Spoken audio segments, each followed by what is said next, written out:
नमस्कार दोस्तों, आप सभी का मेरा YouTube चैनल में बहुत बहुत स्वागत है। तो आज का जो वीडियो है, इस वीडियो में हम ये जानेंगे कि भगवान विष्णु को 10 अवतार क्यों लेने पड़े। आखिरकार भगवान विष्णु को 10 अवतार लेने की वजह क्या थी। तो भगवान विष्णु ने धर्म की रक्षा हेतु हर काल में अवतार लिए। वैसे तो भगवान विष्णु के अनेक अवतार हुए हैं, लेकिन उनमें से 10 अवतार ऐसे हैं जो प्रमुख रूप से स्थान पाते हैं। भगवान श्री हरि विष्णु के 10 अवतार यानी कि 10वां अवतार की पौराणिक एवं प्रमाणिक कथाएं। भगवान विष्णु के 10 अवतार के बारे में जानने से पहले ये भी जान ले कि हमारी वीडियो देखने वाले 99% लोग हमारे चैनल को सब्सक्राइब भी नहीं करते हैं। अगर आप भी उन 99% लोगों में आते हैं तो चैनल सब्सक्राइब ज़रूर करें और वीडियो को स्टार्ट करते हैं। नंबर 1, मत्स्य अवतार। पुराणों के अनुसार भगवान विष्णु ने सृष्टि को प्रलय से बचाने के लिए मत्स्य अवतार लिया था। इसकी कथा इस प्रकार है। सतयुग के आदि वो राजा सत्यव्रत हुए करते थे और राजा सत्यव्रत एक दिन नदी में स्नान कर रहे थे तो अचानक उनकी हथेली में एक छोटी सी मछली आई। उन्होंने देखा तो सोचा थे इसे वापस पानी में डाल दूं, लेकिन उस मछली ने बोला, आप मुझे सागर में मत डालिए, अन्यथा बड़ी मछली मुझे खा जाएगी। तब राजा सत्यव्रत ने मछली को अपने कमंडल में रख लिया और मछली और बड़ी हो गई तो राजा ने उसे अपने सरोवर में रख लिया और जब देखते ही देखते मछली और बड़ी हो गई तो राजा को समझ में आ गया था कि ये कोई साधारण जीव नहीं। राजा ने पहले से ही मछली से वास्तविक रूप आने की प्रार्थना की। तब राजा की प्रार्थना सुन साक्षात चतुर्भुजाधारी भगवान विष्णु प्रकट हो गए और उन्होंने कहा कि ये मेरा मत्स्य अवतार है। भगवान विष्णु ने सत्यव्रत से कहा, सुनो राजा, सत्यव्रत आज से 7 दिन के बाद प्रलय होगा, तब मेरी प्रेरणा से एक विशाल नाव तुम्हारे पास आएगी। तुम सब परिस्थितियों को देखते हुए उसमें जीव प्राणियों सूक्ष्म शरीर को लेकर उसमें बैठ जाना और जब तुम्हारी नाव डगमगाने लगी तब मैं मत्स्य के रूप में तुम्हारे पास आऊंगा। उस समय तुम वासुकी नाग के द्वारा उस नाव को मेरे सींगों से बांधना और उस समय प्रश्न पूछने पर मैं तुम्हें उत्तर दूंगा, जिससे मेरी महिमा है जो परम ब्रह्मा के नाम से विख्यात है, तुम्हारी अमित प्रकट हो जाएगी। तब समय आने पर मत्स्य रूपधारी भगवान विष्णु ने राजा सत्यव्रत को तत्व ज्ञान के उपदेश दिए जो मत्स्य पुराण के नाम से प्रसिद्ध है। नंबर 2, कूर्म अवतार। धर्म ग्रंथों के अनुसार भगवान विष्णु ने कौर्न यानी कि कछुए का अवतार लेकर समुद्र मंथन में सहायता की। भगवान विष्णु ने एक अवतार कच्छप अवतार भी कहा जाता है। एक बार महर्षि दुर्वासा ने देवताओं के राजा इंद्र को श्राप देकर श्रीहीन कर दिया था। इंद्र भगवान विष्णु के पास गए तो उन्होंने समुद्र मंथन करने के लिए कहा। तब इंद्र भगवान विष्णु के कहे अनुसार दैत्यों और देवताओं के साथ मिलकर समुद्र मंथन करने के लिए तैयार हो गए। समुद्र मंथन करने के लिए मंदराचल पर्वत को मथानी और नागराज वासुकी को नेति बनाया।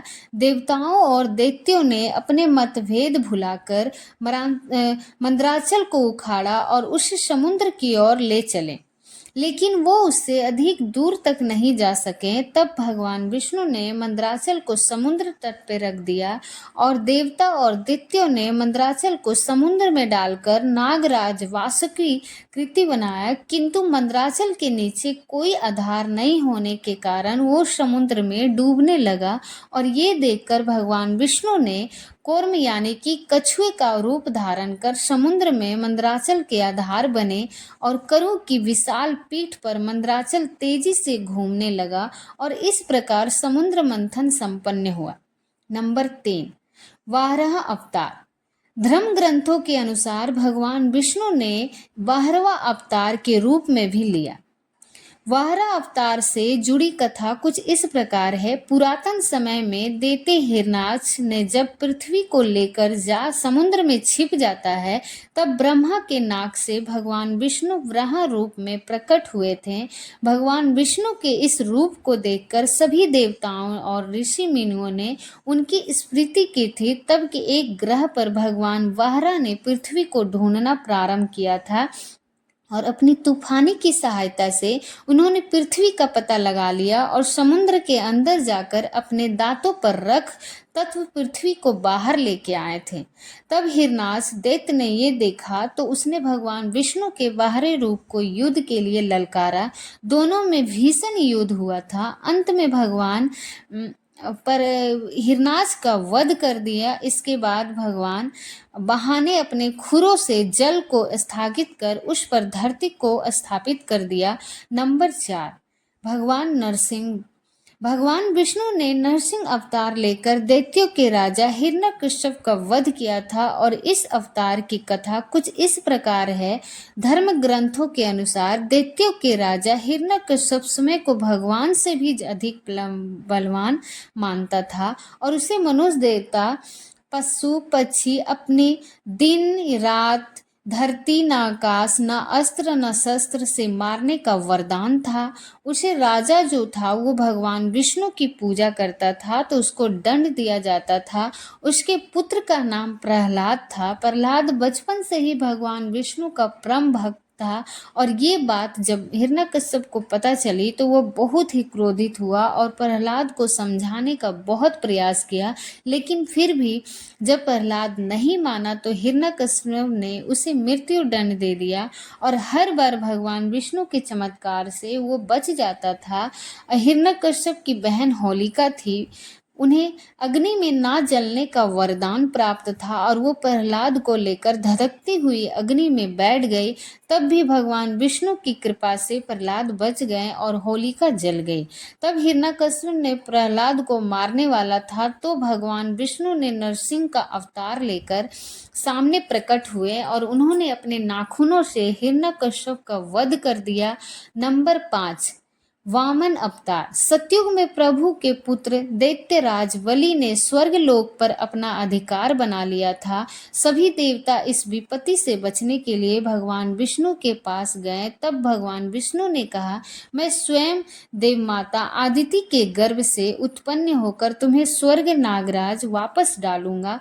उस समय पश्चात भगवान विष्णु ने वामन अवतार लिया और एक बार राजा बलि महायज्ञ कर रहा था। तब भगवान वामन ने बलि की आज्ञाशाला में पहुंच गए और राजा बलि से 3 पग धरती दान में मांगी। राजा बलि के गुरु शुक्राचार्य भगवान की लीला को समझ गए थे। उन्होंने बलि को दान देने से मना कर दिया था, लेकिन बलि फिर भी भगवान वामन को 3 पग धरती दान में देने का संकल्प ले लिया।